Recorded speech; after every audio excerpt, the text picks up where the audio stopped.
Welcome students. তো আজকে আমরা কোর্স 8B এর যে 5th ইউনিটটা আমরা পড়েছিলাম, তা আগের দিনে আমরা সময় তালিকা বা সময় তালিকার একটা ধারণা দিয়েছিলাম, বা সময় তালিকা গঠনের নীতি, বা সময় তালিকা একটা যে কোনো একটা শ্রেণীর একটা খসড়া আমরা আলোচনা করেছিলাম। তো তারপর আমরা আজকে দেখব যে হিডেন কারিকুলাম। এই হিডেন কারিকুলাম বলার আগে তোমাদেরকে আগে জানতে হবে যে কারিকুলাম কী জিনিস, তাই তো? কারিকুলাম যে আমরা জানি যে পাঠ্যক্রম, মানে একটা ইংরাজি শব্দ। কারিকুলাম যেহেতু একটা ইংরাজি শব্দ, আর বাংলা অর্থ হচ্ছে পাঠ্যক্রম, এবং এটার যে একটা ব্যুৎপত্তিগত অর্থ যখন আমরা বিচার করি, যে কারিকুলাম শব্দটা এসেছে ইংরাজি এই লাতিন শব্দ থেকে, কুরিয়ার থেকে, যার অর্থটা কি না দৌড়, তাই তো?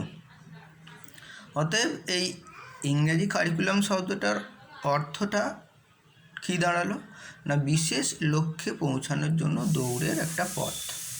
অর্থাৎ এই যে দৌড়ের পথ, এর শেষ কোথায়?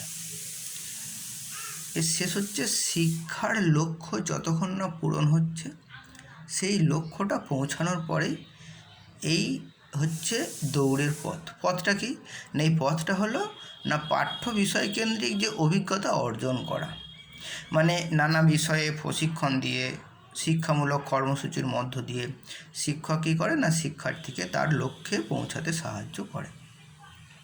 ওই জন্য এখানে বলা হয়েছে it is very important factor in education. এটা হচ্ছে শিক্ষার একটা গুরুত্বপূর্ণ অংশ। Generally denotes all those task that are perform by the students. এখানে বলছে এটি সাধারণতভাবে কী উল্লেখ ব্যাখ্যা করে না যেগুলি শিক্ষার্থী করবে, এটি সাধারণত সেটা ব্যাখ্যা করে। অর্থাৎ শিক্ষার্থীকে কী কী করতে হবে সেটাই কারিকুলামে লেখা থাকে। এবারে it is a plan for bringing desirable changes in student behaviour, মানে শিক্ষার্থীর একটা আচরণের যে বাঞ্ছনীয় পরিবর্তন আনার জন্য এটি একটা পরিকল্পনা। তাহলে এই কারিকুলাম জিনিসটা কি? অর্থাৎ বিদ্যালয়ে যেটা শেখানো হয়, যেগুলো কিনা কতগুলো বিষয়বস্তুর সমষ্টি, যেটা একটা নির্দিষ্ট পাঠ বা পাঠ সমূহের একটা সূচি, বা কতগুলো উপকরণের সমষ্টি, তাই তো? তাছাড়াও শ্রেণী বহির্ভূত যেসব কাজ বা নির্দেশনা, বা ব্যক্তির মধ্যে বিভিন্ন সম্পর্ক, বা বিদ্যালয়ে সংগঠিত যে কোনো বিষয়েই কিন্তু কারিকুলামে দেওয়া থাকে। বোঝা গেল?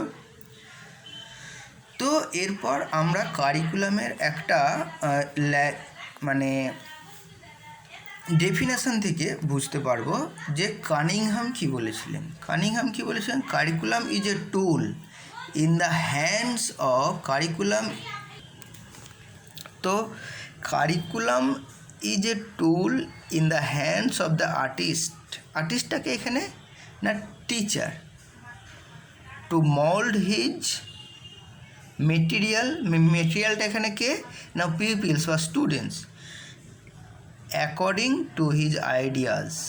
এবারে তার আইডিয়াটি কি, aims and objectives in his studio, মানে তার স্কুলটা, তাই তো?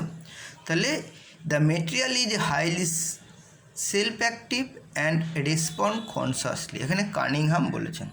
তাহলে কি বলেছেন না পাঠ্যক্রম হচ্ছে নিজস্ব স্টুডিওতে নিজস্ব আদর্শ অনুযায়ী শিল্পী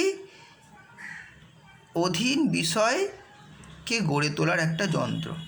তাহলে পাঠ্যক্রম হচ্ছে নিজস্ব স্টুডিও, অর্থাৎ বিদ্যালয়ের পরিবেশ, সেখানেতে কি করে না নিজস্ব আদর্শ, মানে শিক্ষার লক্ষ্য এবং উদ্দেশ্য অনুযায়ী শিল্পী কী করে না শিক্ষকের অধীনে যে ছাত্রগুলো আছে সেগুলোকে গড়ে তোলার একটা যন্ত্র হচ্ছে পাঠ্যক্রম।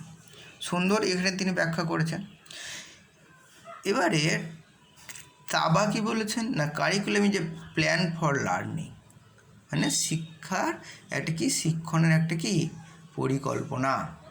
কারিকুলাম হচ্ছে শিক্ষণের একটা পরিকল্পনা, কী রকমভাবে তার শিক্ষণটা শিক্ষার্থীর সম্পূর্ণ হবে তার একটা প্ল্যান।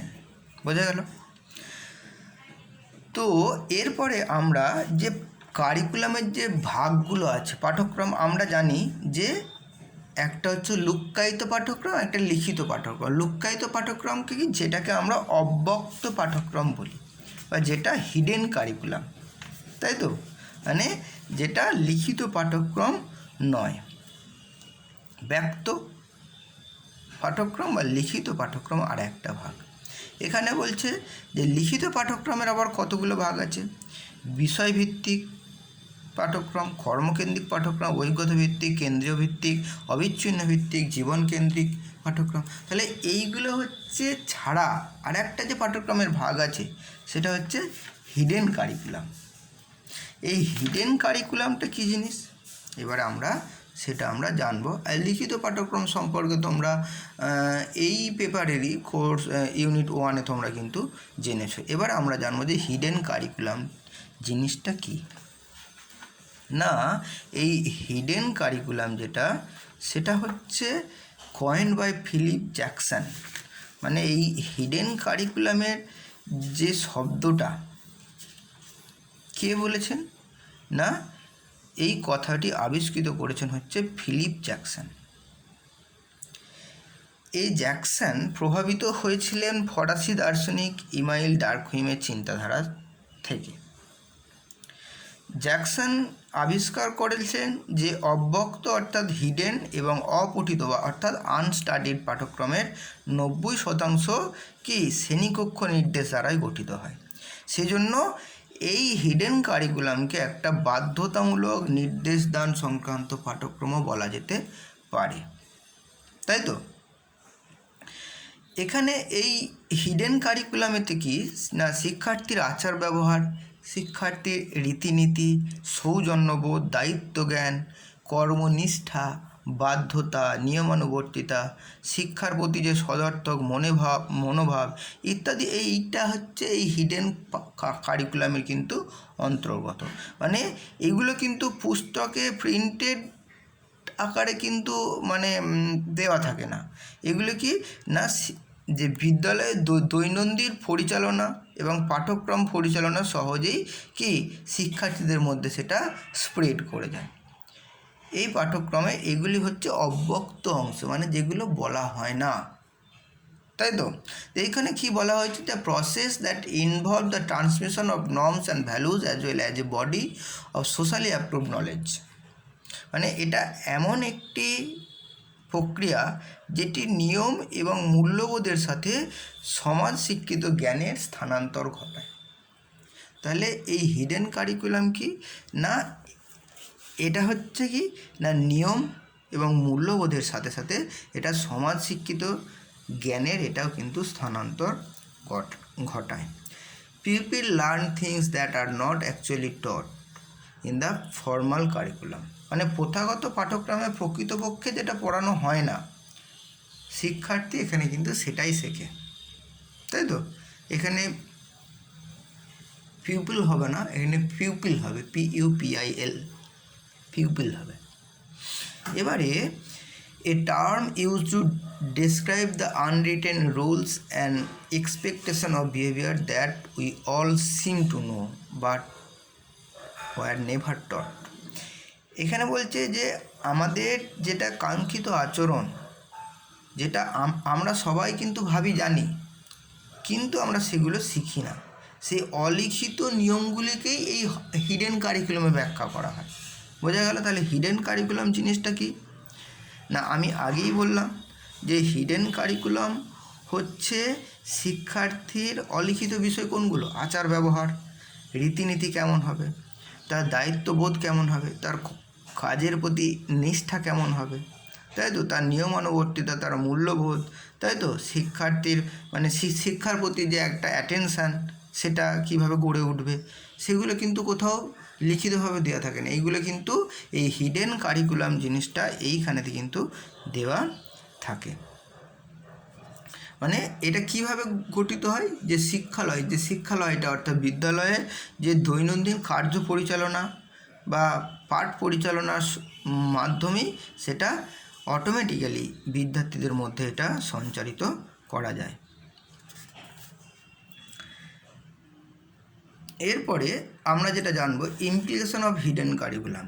এই হিডেন কারিকুলামের একটা ইমপ্লিকেশন কী, অর্থাৎ এর অ্যাপ্লিকেশানটা কীরকম। বলছে social relationship between teacher and students is effect hidden curriculum. মানে এটা কি করে না, শিক্ষক এবং শিক্ষার্থীদের মধ্যে একটা সম্পর্ককে প্রভাবিত করে hidden curriculum. It can contribute undesirable behaviour, conflict or encouragement to others. মানে অন্যের যে অবাঞ্ছনীয় আচরণ, মানে যে আচরণটা বা বাঞ্ছনীয় নয় বা দ্বন্দ্ব, উৎসাহ, সব কিছুকে এটা কিন্তু কী করে, প্রভাবিত করে।